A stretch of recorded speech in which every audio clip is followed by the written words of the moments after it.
নমস্কার সবাইকে। আমরা প্রত্যেকেই জানি যে এই নতুন সরকার আসার পর আমাদের মুখ্যমন্ত্রী তিনি কিন্তু বলেছেন যে সামনের সোমবার 7th পে কমিশনের জন্য একটা ক্যাবিনেট বৈঠক হবে এবং আজকের ভিডিওতে আমরা দেখব যে এই 7th পে কমিশন যদি চালু হয়ে যায় তাহলে প্রত্যেকের যারা রাজ্য সরকারি কর্মচারী আছেন তাদের স্যালারি কোথায় যেতে পারে। তাহলে বন্ধুরা শুরু করা যাক আজকের ভিডিও। প্রথমত যে এই পে কমিশনগুলো চলে, আমাদের আগে যখন পে কমিশন 2016 সালে এসেছিল তখন আমাদের দেখতে হবে যে ফিটমেন্ট ফ্যাক্টর কী ছিল।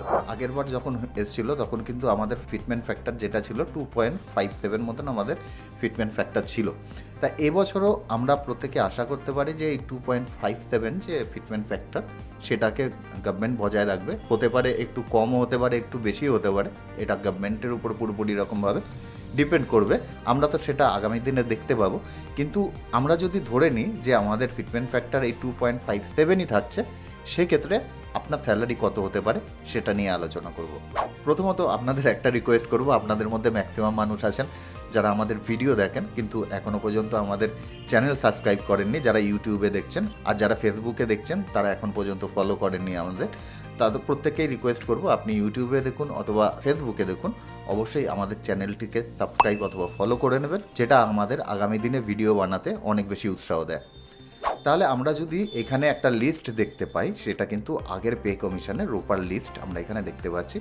প্রথমত আপনার দেখতে হবে যে আপনার বেসিক কত আছে। আমরা এখান থেকে একটা র্যান্ডম বেসিক আমরা নিয়ে নিই। এইখানে আমরা ধরে নিলাম যে আপনার 20,900 টাকা বেসিক। এখন আপনার যদি 20,900 টাকা বেসিক হয়, এর সাথে কিন্তু আপনি 2.57 যদি গুণ করেন তাহলেই কিন্তু আপনার বেসিক আপনি পেয়ে যাবেন। তো এখানে 20,900 ইন্টু 2.57 গুণ করলে আমরা পাচ্ছি হলো 53,713। এটা কিন্তু আপনার বেসিক হবে। এবার আপনার এই যে বেসিক সেটা আপনি খুঁজে পাবেন কি করে?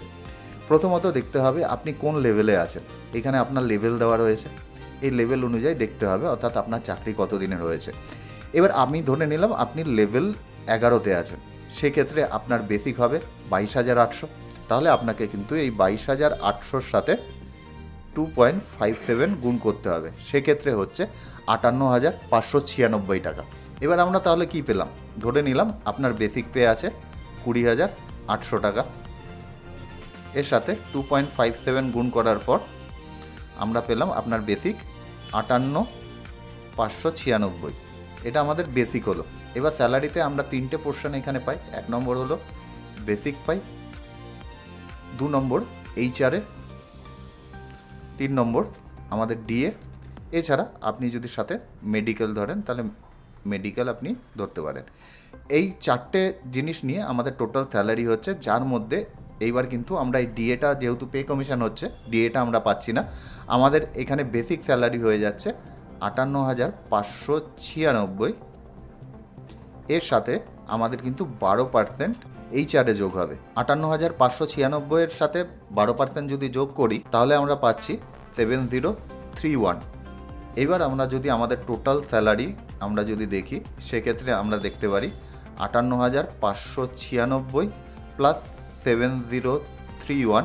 এবার মেডিকেল আমরা 500 পেতে পারি, 1000ও পেতে পারি, 1200 পেতে পারি, কি পাবো আমরা জানি না। আমরা 500 টাকা এখনও পর্যন্ত ধরে নিচ্ছি, যেহেতু আমরা এখনও 500 পাচ্ছি সেহেতু 500 ধরে নিচ্ছি।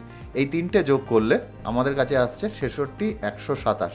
এটাই কিন্তু এখনকার আমাদের স্যালারি হচ্ছে। আশা করি ভিডিওটি থেকে আপনাদের অল্প কিছু হলেও ভ্যালু প্রোভাইড করতে পারলাম।